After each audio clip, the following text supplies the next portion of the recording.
Miles, at the beginning of the year, throughout the beginning of the year, you played three different positions through that offensive line. How were you able to just do your part and fill in the gap you needed to fill? Basically, I would say the trust that our coaches have in me to be able to move from different positions. In our offensive line, we have like a standard that we have to uphold. So basically, we have to know every single position. With the rights, just 1 through 5 positions, we have to know everything. So like today, for example, I was in meetings, and he had quizzed each person, like on the O-line, what each person's job is for that certain specific play. So just preparing us just to have like a great feel for each position and things like that. So when I had transitioned, it really wasn't like anything new. Like going from right tackle to right guard was basically the same because I knew what I was doing because he had prepared us to do that. And kind of speak on the development and the trust, how it's grown, how you guys have just been able to start firing on all cylinders. Basically, I would say I just believed in the process ever since I got here. Like when I was getting recruited here, Coach Kelly and Coach Davis both showed me like what their plans were and the process that they had for me and different things like that. And I'm not gonna lie, at first I didn't really trust it. So at first I was like, I'm at right guard, like I'm at right tackle, just different things. I was just confused on what their plan was for me. But I was like, just stick to my plan, just do what they tell me to do, and it's been working out ever since. So I just trust their process and their plan for me specifically and their plan for the O-line as well. What do you think about Coach Kelly has him able to communicate the preparation and just the plans so easily and have everyone buy in on it? I just think we all, like, as soon as I first met him and as soon as the other guys that were here last year, they had told me when they met him, they just knew he was business, knew that the process worked, and basically trusting it, him building habits, him holding us to a high expectation. A lot of people know the program from last year and didn't really expect us to do what we are this year, but Coach Kelly basically had that envision the whole time, and we just all had to buy into that system. And I feel like it started slow, but once we bought in from the spring to now the sky's the limit. So, and you see what we're doing currently. When you first came here, did you have the question in your mind, okay, can I play at this level? Or can I prove, or I'm looking to prove that I can go Florida International, right? Yes, sir. Go from that to SEC and Jordan Hare Stadium, the Swamp, all these places that you went this year. And do you feel like you proved it to yourself that, hey, I can play at this level? Yes, sir. I would say in high school, I was very under-recruited because I was a late bloomer. I was like shorter, skinnier. I think my senior year of high school, I was like about like 6'4", 260. And I just didn't really get my shot. And I feel as though like I was always meant to play at this level. It's just I had a different path than everyone else. So basically, I just knew, like, not to be cocky or anything, I just knew I had like more in me, more in the tank, and that I could play at the highest level. Is there a point that you can look back on as this team kind of grew and came along? Man, we didn't look so great then, and look at where we are now in terms of kind of the growth of the team and how you guys have gotten better? Not really. I feel as though we had trusted the process, and basically we just stuck to it. Like the Florida State game we lost, the Tennessee game we lost, but throughout everything we had trusted this specific process. And I feel as though that just following week by week, doing the daily things like the habits, the questionnaires, things that we have to fill out, just different things, we all knew that the process would work, and we just basically trusted it. Like it was, like I said, when I had committed here, it was like a blind process. No one knew what was going to happen, different things like that. But like when I sat down with Coach Kelly and Coach Davis, like one-on-one, like you could see the vision that they had and like that it'll come true possibly in year one. So, yes, sir. And seeing Will Campbell and Emory Jones, these two freshmen, I mean, what can you say about true freshmen that have stepped in and started and taken on these Alabama guys and other guys this year?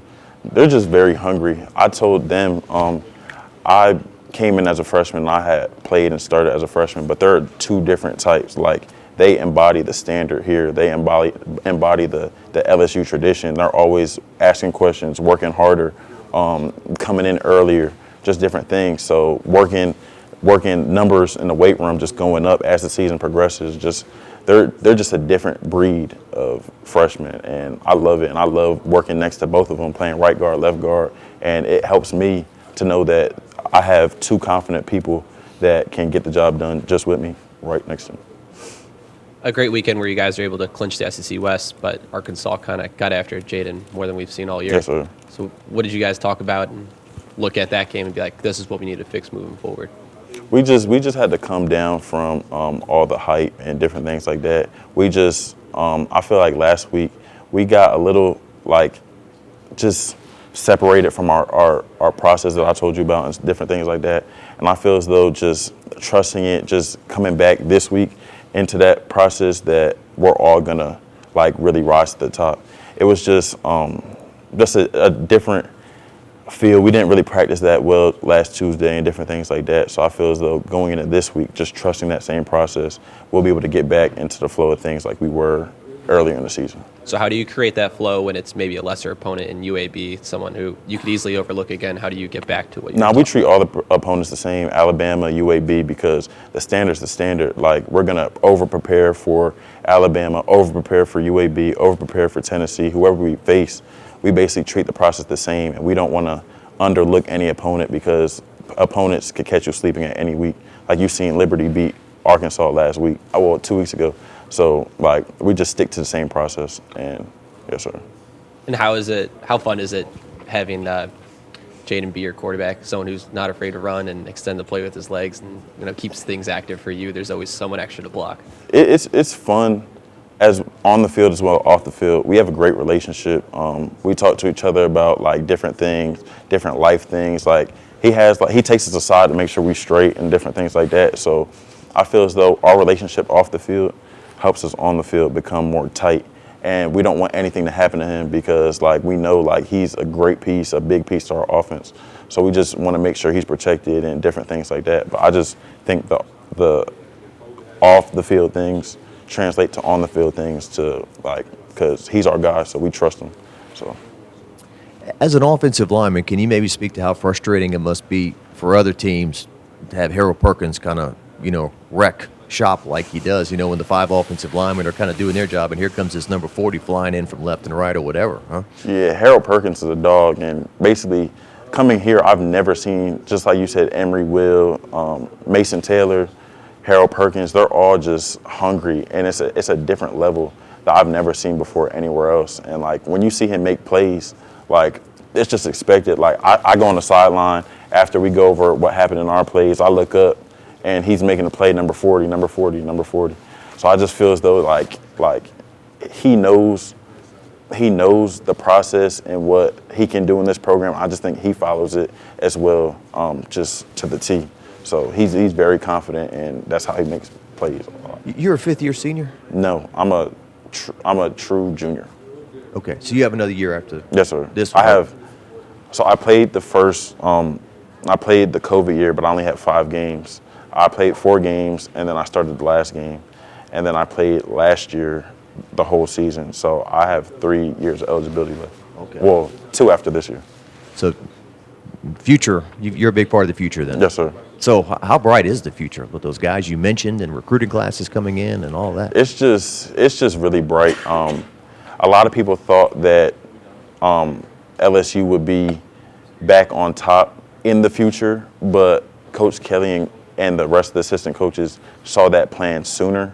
Like we talk to the strength coaches a lot, and they always say like, why not now? Why can't we be what everyone thinks we'll be in the future now? So I feel as though we'll just apply the same process, and then we'll have more like gel, we'll communicate better, we'll have like a lot of people back, and I feel like the sky's the limit.